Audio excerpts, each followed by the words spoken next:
નમસ્કાર, ન્યૂઝ 18 ગુજરાતીમાં આપનું સ્વાગત છે। આપની સાથે હું છું કોમલ। સમાચારની શરૂઆત કરીએ તો માવઠું હજુ પણ ગુજરાતનો પીછો નહીં છોડે। હવામાન નિષ્ણાંત અંબાલાલ પટેલની આગાહી સામે આવી છે। રાજ્યના કેટલાક વિસ્તારમાં વરસાદ વરસી શકે છે।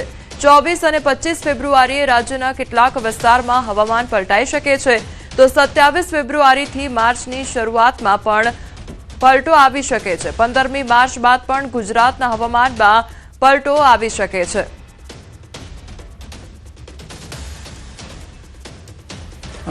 દક્ષિણ ગુજરાતમાં વાદળો આવવાની શક્યતા છે। ઉત્તર ભારતમાં પશ્ચિમ વિક્ષોભ આવવાની શક્યતા છે। ત્યારબાદ 3 અને 8 માર્ચમાં પણ એક પશ્ચિમ વિક્ષોભ આવશે, પરંતુ એક મજબૂત પશ્ચિમ વિક્ષોભ લગભગ 15મી માર્ચ પછી આવવાની શક્યતા રહેશે। એટલે એક પછી એક આવતા પશ્ચિમ વિક્ષોભમાં હવામાનને પલટાના કારણે ઊભા કૃષિ પાકોમાં રોગ ના હોય તેને કૃષિભાઈઓએ લગભગ સતર્કતા રાખી અને પવનની ગતિથી ઘઉં જેવો પાક પડી ન જાય। તો હવામાન નિષ્ણાંત અંબાલાલ પટેલની બેવડી ઋતુને લઈને આગાહી સામે આવી છે। 14 એપ્રિલ સુધી બેવડી ઋતુ રહેવાની શક્યતા વ્યક્ત કરવામાં આવી છે। બેવડી ઋતુના કારણે રોગચાળો વધવાની પણ શક્યતા છે। માર્ચની શરૂઆતમાં ગરમીમાં વધારો થશે।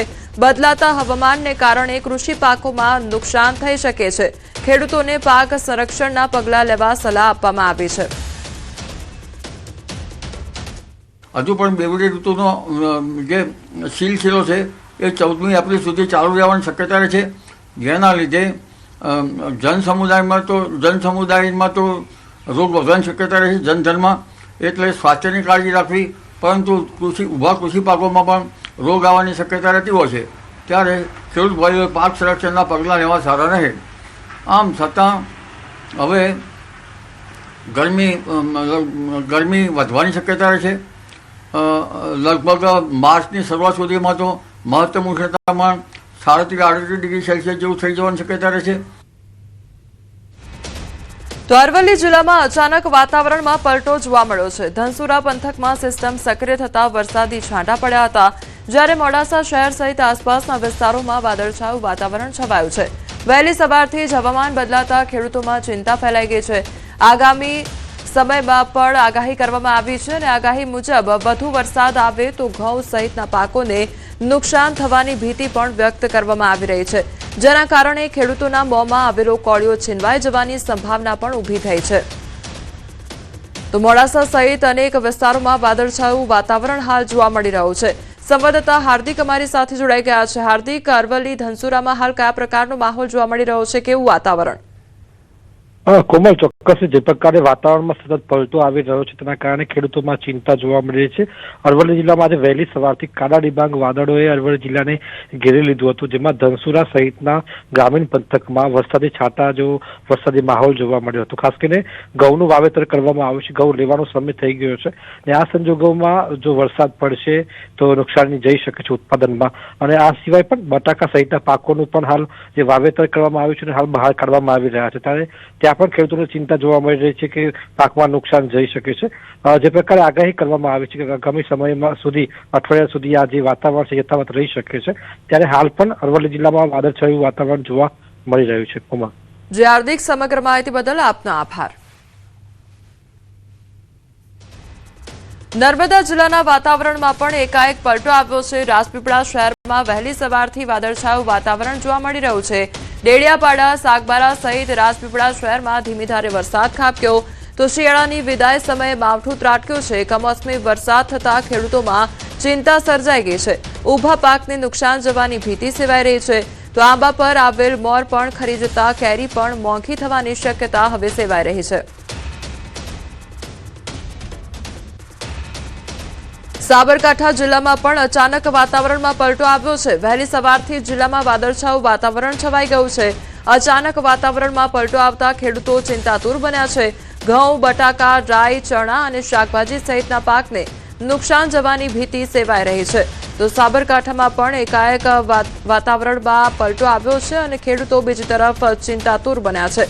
સંવાદદાતા ઈશાન અમારી સાથે જોડાઈ ગયા છે। ઈશાન, સાબરકાંઠામાં અત્યારે કયા પ્રકારનું વાતાવરણ છે, ખેડૂતોમાં કેટલી ચિંતા છે?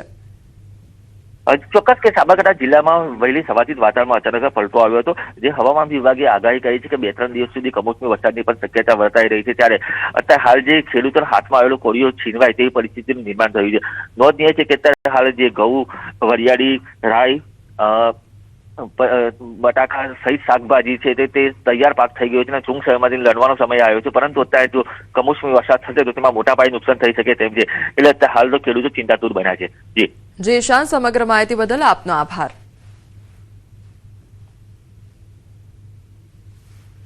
તો આ તરફ મહેસાણામાં પણ વાતાવરણમાં પલટો જોવા મળી રહ્યો છે। મહેસાણા શહેરમાં વાદળો છવાઈ ગયા છે। બેવડી ઋતુના વચ્ચે વાદળો ઘેરાયા છે। વાતાવરણ બદલાતા ખેડૂતોના તૈયાર પાક પર ખતરો મંડરાઈ રહ્યો છે, તો ખેડૂતોમાં પણ ચિંતા સતાવી રહી છે। આગામી સમયમાં હજુ પણ વાતાવરણમાં પલટો જોવા મળી શકે છે, તો વરસાદને લઈને પણ આગાહી કરવામાં આવી છે।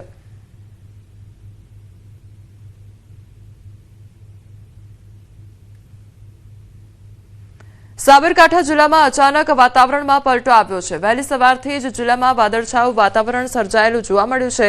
અચાનક વાતાવરણમાં પલટો આવતા ખેડૂતો ચિંતાતુર બની ગયા છે।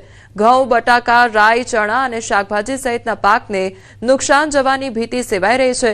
તો અરવલ્લી જિલ્લામાં અચાનક વાતાવરણમાં પલટો જોવા મળ્યો છે। ધનસુરા પંથકમાં સિસ્ટમ સક્રિય થતા વરસાદી છાંટા પડ્યા હતા, જ્યારે મોડાસા શહેર સહિત આસપાસના વિસ્તારોમાં વાદળછાયું વાતાવરણ છવાયું છે।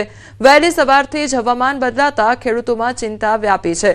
આગાહી મુજબ વધુ વરસાદ આવે તો ઘઉં સહિતના પાકોને નુકસાન જવાની ભીતિ પણ સેવાઈ રહી છે, જેને કારણે ખેડૂતોના મોંમાં આવેલો કોળિયો છીનવાઈ જવાની સંભાવના ઊભી થઈ છે। આ તરફ મહેસાણામાં વાતાવરણમાં પલટો આવ્યો છે। વાતાવરણ બદલાતા ખેડૂતોના તૈયાર પાક પર હવે ખતરો મંડરાઈ રહ્યો છે।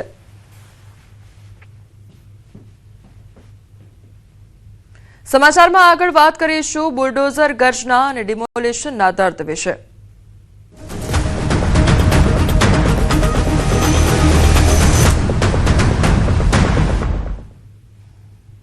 રાજકોટના જંગલેશ્વરમાં બુલડોઝર ગર્જના જોવા મળી છે। ગેરકાયદેસર દબાણો પર બુલડોઝર ફરી વળ્યું છે। પ્રથમ ફેઝમાં 1400 મકાનો પર બુલડોઝર ફરશે અને ડિમોલિશન પર પોલીસની સતત ડ્રોન નજર રાખવામાં આવી રહી છે। જંગલેશ્વરમાં પોલીસનો ચુસ્ત બંદોબસ્ત ગોઠવી દેવામાં આવ્યો છે। 260થી વધુ મશીનો સાથે ડિમોલિશનની કામગીરી હાથ ધરવામાં આવી છે। તો રાજકોટના જંગલેશ્વર વિસ્તારના દ્રશ્યો સામે આવ્યા છે। એક તરફ પરિવારજનો કે જેમને ઘર ગુમાવવાનો વારો આવ્યો છે અને તે લોકો રડતી આંખે નજરે પડી રહ્યા છે, ત્યારે બીજી તરફ ચાંપતો બંદોબસ્ત ગોઠવી દેવામાં આવ્યો છે અને ચુસ્ત બંદોબસ્ત સાથે આ જે ડિમોલિશનની કામગીરી છે તે હાથ ધરવામાં આવી છે। ગેરકાયદેસર દબાણો પર હવે બુલડોઝર ફરી વળ્યું છે, ત્યારે પ્રથમ ફેઝમાં 1400 મકાનો પર બુલડોઝર ફરશે, તો ડિમોલિશન પર પોલીસની સતત ડ્રોન નજર પણ રાખવામાં આવી રહી છે। ચાંપતો બંદોબસ્ત ગોઠવી દેવામાં આવ્યો છે। કોઈપણ પ્રકારની અવ્યવસ્થા ન સર્જાય તેનું પણ ધ્યાન રાખવામાં આવી રહ્યું છે। તો જંગલેશ્વરમાં પોલીસનો ચુસ્ત બંદોબસ્ત ગોઠવાયો છે અને 260થી વધુ મશીનોનો ઉપયોગ કરીને ડિમોલિશનની જે કામગીરી છે તે હાથ ધરવામાં આવી છે। તો રાજકોટના જંગલેશ્વર વિસ્તારમાં ડિમોલિશનની કામગીરી હાથ ધરવામાં આવી છે, જે ગેરકાયદેસર દબાણો છે તે દૂર કરવામાં આવી રહ્યા છે। રાજકોટના જંગલેશ્વર વિસ્તાર આસપાસના જે વિસ્તારો છે ત્યાં આગળ ગેરકાયદેસર દબાણ દૂર કરવાની કામગીરી હાથ ધરવામાં આવી છે। વહેલી સવારથી આજે ડિમોલિશનની કામગીરી છે તે હાથ ધરવામાં આવી છે, ત્યારે સવારના 11 વાગ્યા સુધીમાં 600થી વધુ ગેરકાયદેસર દબાણો તોડી પાડવામાં આવ્યા છે। આ સાથે કોઈપણ જાતની અનિચ્છનીય ઘટના ન બને તે માટે પોલીસનો ચુસ્ત બંદોબસ્ત પણ ગોઠવી દેવામાં આવ્યો છે। તો સાથે જ સ્થળ પર જ ફાયર બ્રિગેડની ટીમ, મેડિકલ ઇમરજન્સીની ટીમ સહિતની જરૂરી વ્યવસ્થાઓ પણ રાખવામાં આવી છે, તેમજ કંટ્રોલ રૂમ ખાતેથી ઉચ્ચ અધિકારીઓ દબાણ દૂર કરવાની કામગીરી પર ચાંપતી નજર રાખી રહ્યા છે।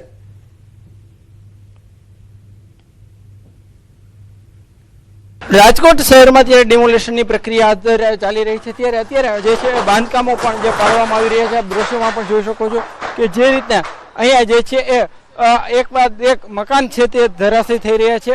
ખાસ કરીને જે અનેક જે મકાનો છે તે અત્યારે પત્તાના મહેલની માફક જે છે એ ઢળી પડી રહ્યા છે। ખાસ કરીને અલગ અલગ જેસીબી મશીનની મદદથી વહેલી સવારથી જ આ જે છે એ ડિમોલિશનની પ્રક્રિયા હાથ ધરવામાં આવી રહી છે। ત્યારે અત્યારે અહીંયા આપ દ્રશ્યોમાં જોઈ શકો છો કે જે રીતે મકાનની દિવાલો છે, આ નદી કાંઠાનો વિસ્તાર છે, આજી નદી કાંઠાનો વિસ્તાર છે, ત્યાં ડિમોલેશન કરવામાં આવી રહ્યું છે. અત્યારે અહીંયા જે છે એ મકાન એક બાદ એક જે છે એ ડિમોલેશન કરવામાં આવી રહ્યા છે. અનેક જે છે નદી કાંઠામાં સહિત જે છે ટીપીનો રોડ જ્યાંથી નીકળવાનો છે ત્યાં પણ ડિમોલેશન હાથ ધરવામાં આવી રહ્યું છે. ખાસ કરીને જો વાત કરવામાં આવે તો અત્યાર સુધીમાં જે છે એ અનેક મકાનો છે તે નદી કાંઠાના હોય કે પછી મેઇન રોડ પરના હોય તેમને ધરાશય કરવામાં આવી રહ્યા છે. વહેલી સવારે 7 વાગ્યાથી આ કામગીરી હાથ ધરવામાં આવી છે. જે છે આરએમસીના અધિકારીઓ, પોલીસ સ્ટાફ સહિતના જે છે કર્મચારીઓ અત્યારે જે છે કામગીરીમાં લાગી ગયા છે અને અત્યારે એક બાદ એક મકાન છે તે જે છે ડિમોલેશન કરવામાં આવી રહ્યા છે. સૌથી મહત્વની વાત કરવામાં આવે તો અત્યારે જે છે આ કામગીરી છે તે 2 દિવસ ચાલનારી છે. હવે આ જે મકાન છે તે અત્યારે પાડવામાં આવી રહ્યા છે. ખાસ કરીને જે રીતના રાજકોટ શહેરમાં જે છે અત્યારે આ ડિમોલેશનની પ્રક્રિયા છે તે પૂરજોશથી ચાલી રહી છે. હાર્દિક જોશી, ન્યૂઝ 18 ગુજરાતી, રાજકોટ. રાજકોટ શહેરના જંગલેશ્વર વિસ્તારમાં પૂરજોશથી ડિમોલેશનની કામગીરી ચાલી રહી છે. અલગ અલગ જેસીબી મશીનની મદદથી અત્યારે ડિમોલેશન કરવામાં આવી રહ્યું છે. જંગલેશ્વર વિસ્તારમાં ટોટલ 1400 જેટલા મકાનો તેમજ દુકાનો સહિતની અલગ અલગ સંપત્તિઓ છે જેમને દૂર કરવાની કામગીરી છે તે અત્યારે ચાલી રહી છે. ચાપતા બંદોબસ્તની વચ્ચે જે છે અત્યારે મકાન જે છે દૂર કરવામાં આવી રહ્યા છે. ખાસ કરીને આ આજી નદી કાંઠાનો વિસ્તાર જે છે, આજી નદીના કાંઠાનો આ વિસ્તાર છે ને અહીંયા ચોમાસા દરમિયાન જે છે પાણી પણ ભરાતું હતું અને ખાસ કરીને આ વિસ્તારમાં છે તે અત્યારે મોટી સંખ્યામાં જે અનેક મકાનો છે તે ડિમોલેશન કરવામાં આવી રહ્યા છે. દ્રશ્યોમાં પણ જોઈ શકો છો કે જે રીતના જેસીબી મશીનની મદદથી અનેક બાંધકામો છે તેમને જમીનદોસ્ત કરવામાં આવી રહ્યા છે. સીધા દ્રશ્યો જોઈ શકો છો. આ જંગલેશ્વર વિસ્તાર છે જે આજી નદી વિસ્તાર જે છે માનવામાં આવે છે અને અહીંયા અત્યારે જે છે ડિમોલેશન કરવામાં આવી રહ્યું છે. અનેક બાંધકામો છે તે અત્યારે તોડવામાં આવી રહ્યા છે. ખાસ કરીને જે રીતના અનેક મકાનો છે તે પત્તાના જે મહેલની મારફત જે છે તે તૂટી રહ્યા છે. ખાસ કરીને આ કામગીરી છે તે સતત 2 દિવસ સુધી ચાલશે. જે છે અત્યારે અલગ અલગ 7 ટીમો દ્વારા કામગીરી કરવામાં આવી રહી છે અને અત્યારે જે છે ડિમોલેશન કરવામાં આવી રહ્યું છે. બીજી તરફ રાજકોટ મહાનગરપાલિકાનો સ્ટાફ સહિતના જે અલગ અલગ જે અધિકારીઓ છે તે પણ અત્યારે તૈનાત જોવા મળી રહ્યા છે. સૌથી મહત્વની બાબત એ છે કે આ જે જંગલેશ્વર વિસ્તાર છે ત્યાં એક લાંબી જે છે કાનૂની પ્રક્રિયા પણ ચાલી હતી અને વિવાદો પણ થયા હતા. સાથે સાથે જે રીતના વાત કરવામાં આવે તો જે છે એ લોકો જે છે એક રાજકીય તેમજ જે છે અનેક પ્રકારના વિરોધ થયા હતા અને અનેક વિરોધના અંતે ડિમોલેશનની પ્રક્રિયા જે છે અત્યારે ચાલી રહી છે. હાર્દિક જોશી, ન્યૂઝ 18 ગુજરાતી, રાજકોટ. રાજકોટ શહેરના જંગલેશ્વર વિસ્તારની અંદર વહેલી સવારથી ડિમોલેશનની કામગીરી છે તે ચાલી રહી છે અને ડિમોલેશનની કામગીરી 50%ને આરે પહોંચી ચૂકી હોવાનું છે તે સામે આવ્યું છે.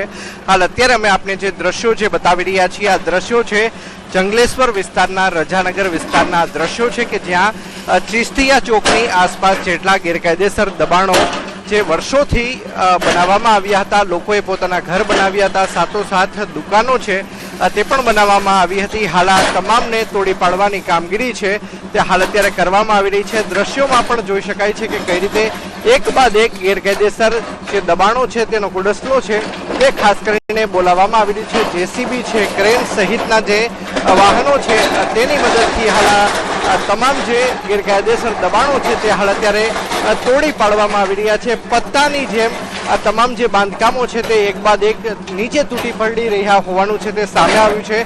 તો બીજી તરફ આ ગેરકાયદેસર દબાણોની અંદર વસવાટ કરનારા જે લોકો છે તે કાયમી માટે બેઘર બની ચૂક્યા હોવાનું છે તે સામે આવ્યું છે. જો કે કોર્પોરેશન દ્વારા તેમને વૈકલ્પિક વ્યવસ્થા પણ ફાળવવામાં આવી છે.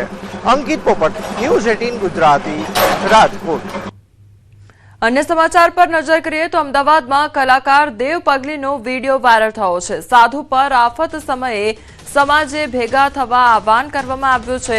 સનાતન ધર્મની રક્ષા કરવા આહવાન કર્યું છે. ઇન્દ્ર ભારતી બાપુના સમર્થનમાં સમાજને હિન્દુ સનાતન અંગે જાગૃતિ અંગે કહ્યું હોવાનો દાવો કરવામાં આવ્યો છે.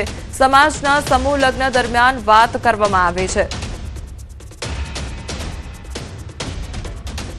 કે જ્યારે જ્યારે સાધુ સંત ઉપર કે આપણા સમાજ ઉપર કોઈ પણ આફત આવે તો કોઈ આવે કે ના આવે પણ આપણો સમાજ ભેગો થાજો. એ હિન્દુઓ જાગ જાઓ રે, સનાતન ધર્મ કી રક્ષા કરો. બનાસકાંઠાના પાલનપુરમાં દારૂબંધીના ધજાગરા ઉડ્યા છે ત્યારે ટુ વ્હીલરમાં દારૂની હેરાફેરીનો પર્દાફાશ થયો છે। દેશી દારૂ ભરેલી ગાડીએ વેપારીને મારી ટક્કર ત્યારે અકસ્માત બાદ ગાડીની ડિક્કી ખુલતા દારૂ મળી આવ્યો। ગાડીની ડિક્કીમાંથી દેશી દારૂનો જથ્થો ઝડપાયો હતો। સ્થાનિકોએ બુટલેગરને પોલીસને સોંપ્યો છે તો ટક્કર વાગી અને એકાએક જે ગાડીની ડિક્કી હતી તેમાંથી દારૂ બહાર નીકળ્યો હતો અને દારૂનો જથ્થો જપ્ત કરવામાં આવ્યો છે તો બીજી તરફ સ્થાનિકો દ્વારા જે બુટલેગર છે તેને પોલીસને સોંપવામાં આવ્યો છે।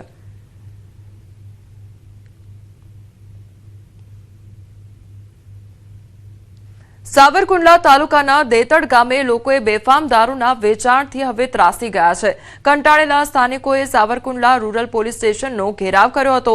ગામમાં વધી રહેલા દારૂના વેપારને કારણે બહેનો અને દીકરીઓ માટે બહાર નીકળવું મુશ્કેલ બની ગયું છે। તેથી ગ્રામજનોએ પોલીસ અધિકારી સમક્ષ રજૂઆત કરી છે।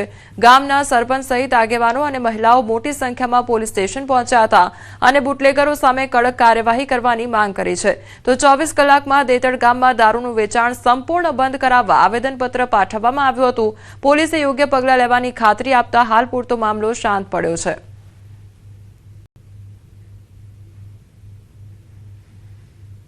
દારૂ પી પીને અમારી છોકરીઓ બેન દીકરીની ઇજ્જત લૂંટવા હોતને જાય છે અને અમારી બાજુમાં જ રહેશે। અમારા આદમી મજૂર માણસ છે, અમારે થોડું 24 કલાક એકલાને ઘેરે રહેવાય સાહેબ। અમારે એનથી છે ને ગામ મેકાવાનું છે, બીજું કઈ નહીં। અમે બહુ ત્રાસ આવી ગયો છે હવે દારૂથી। દેતડ ગામની અંદર અવારનવાર મને દારૂ બાબતના ફોન આવતા જેથી આજ દેતડ ગામના સમસ્ત ગ્રામજનો અહીંયા પોલીસ સ્ટેશન ઉપસ્થિત થઈ અને આપણે પીએસઆઈ સાહેબને એવી રજૂઆત કરેલ છે કે દેતડ ગામની અંદર જે બુટલેગર છે જે અશ્વિનભાઈ છગનભાઈ વાઘેલા કરી એ ગામની અંદર બેફામ રીતે દારૂ વેચતા હોય અને એનાથી લોકો બહેનો દીકરીઓ અને જે સજ્જન વ્યક્તિઓ છે તે કંટાળી ગયેલ હોય તે બાબતે આપણે પીએસઆઈ સાહેબને રજૂઆત કરેલ છે। અમારા ગામમાં દારૂનું દૂષણ બહુ વધી ગયું છે અને એના હિસાબે બેન દીકરીઓને બહાર નીકળવું બહુ તકલીફ પડે છે એટલે ગામ લોકો ભેગા થઈને અને રજૂઆત કરવા આવ્યા છે એટલે અમે સાહેબને રજૂઆત કરીને અરજી આપી છે કે ભાઈ આ અમારે 24 કલાકની અંદર દારૂનું દૂષણ દેતડમાં રહેવું ન જોઈએ। તો અમરેલીના સાવરકુંડલાનો મામલો સામે આવ્યો છે કે જ્યાં ગ્રામજનો દ્વારા પોલીસ સ્ટેશનનો ઘેરાવ કરવામાં આવ્યો હતો। દારૂના વેચાણથી લોકો ત્રાહિમામ પોકારી ઉઠ્યા હતા અને હવામાન વિભાગ દ્વારા પ્રેસ કોન્ફરન્સ કરવામાં આવી રહી છે। સીધા જઈશું તે તરફ। अगले 24 घंटा में 2 से 3 डिग्री सेंटीग्रेड टेम्परेचर डाउन रहेगा और उसके आगे कोई बड़ा बदलाव नहीं रहेगा। अभी अहमदाबाद के लिए जो आज का पूर्वानुमान है पार्टली क्लाउडी स्काई रहेगा और जो तापमान है लघुतम तापमान 19 डिग्री सेंटीग्रेड के आसपास रहने का संभावना है और जो उच्चतम तापमान 34 डिग्री सेंटीग्रेड के रहने का संभावना है। कोस्टल क्षेत्र में आज का जो पवन का दिशा है पश्चिम से उत्तर पश्चिम से पवन चलने का स्थिति है। अभी जो स्पीड है 10 से 15 नॉट का स्पीड है और जो सबसे ज़्यादा तापमान रिकॉर्ड हुआ है 2 जगह में हुआ है, राजकोट और अमरेली में 35.9 डिग्री सेंटीग्रेड रिकॉर्ड हुआ है जो सामान्य से जो राजकोट में 3.2 डिग्री सेंटीग्रेड ज़्यादा है और अमरेली में 1.9 डिग्री सेंटीग्रेड सामान्य से ऊपर है। अहमदाबाद में रिकॉर्ड हुआ है 35.4 जो सामान्य से 3.1 डिग्री ऊपर है। गांधीनगर में 34.8 जो सामान्य से 2.6 डिग्री सेंटीग्रेड ऊपर। और जो लघुतम तापमान है इसमें सबसे कम तापमान रिकॉर्ड हुआ है नलिया में 14.8 डिग्री सेंटीग्रेड जो सामान्य से 0.9 डिग्री ऊपर है। अहमदाबाद में 19.5 जो सामान्य से 3.9 डिग्री सेंटीग्रेड ऊपर है और गांधीनगर में 18.5 जो सामान्य से 2.6 डिग्री सेंटीग्रेड ऊपर है। अभी जो हम आइसोलेटेड रेन का दे रहे हैं इसमें एक कारण है एक ट्रैप अभी उत्तर पश्चिम उत्तर प्रदेश से लेकर उत्तर गुजरात तक अक्रॉस सेंट्रल राजस्थान से पास कर रहा है eight 3.1 kilometre above mean sea level और दूसरा और एक ट्रैप अभी पास कर रहा है south interior Karnataka to Marathwada at 0.9 kilometre above mean sea level. सर बिन मौसम बारिश जो है वो कितने दिन तक रहेगी? आज के लिए आज 24 घंटे के लिए दिया हुआ है। 24 घंटे के लिए। और 12 जिलों में येलो अलर्ट? अलर्ट कोई वार्निंग नहीं है, आइसोलेटेड लाइट रेन का था, कोई वार्निंग नहीं दिया गया। તો હવામાન વિભાગ દ્વારા વરસાદને લઈને આગાહી કરવામાં આવી છે અને રાજ્યમાં 24 કલાક તાપમાન ઘટશે અને આગામી સમયમાં અત્યારે લઘુત્તમ તાપમાન જો વાત કરવામાં આવે તો 19 ડિગ્રી જેટલું નોંધાયું છે અને મહત્તમ તાપમાન 34 ડિગ્રી જેટલું નોંધાયું છે. તો અમદાવાદ, ગાંધીનગર શહેરમાં લઘુત્તમ તાપમાન 18.5 ડિગ્રીની આસપાસ જોવા મળ્યું છે. રાજ્યમાં 24 કલાક હજુ પણ હળવા વરસાદની આગાહી કરવામાં આવી છે. ત્યારે રાજ્યમાં આગામી સમયમાં 24 કલાક હળવો વરસાદ વરસી શકે છે. વરસાદને લઈને હવામાન વિભાગ દ્વારા આગાહી કરવામાં આવી છે.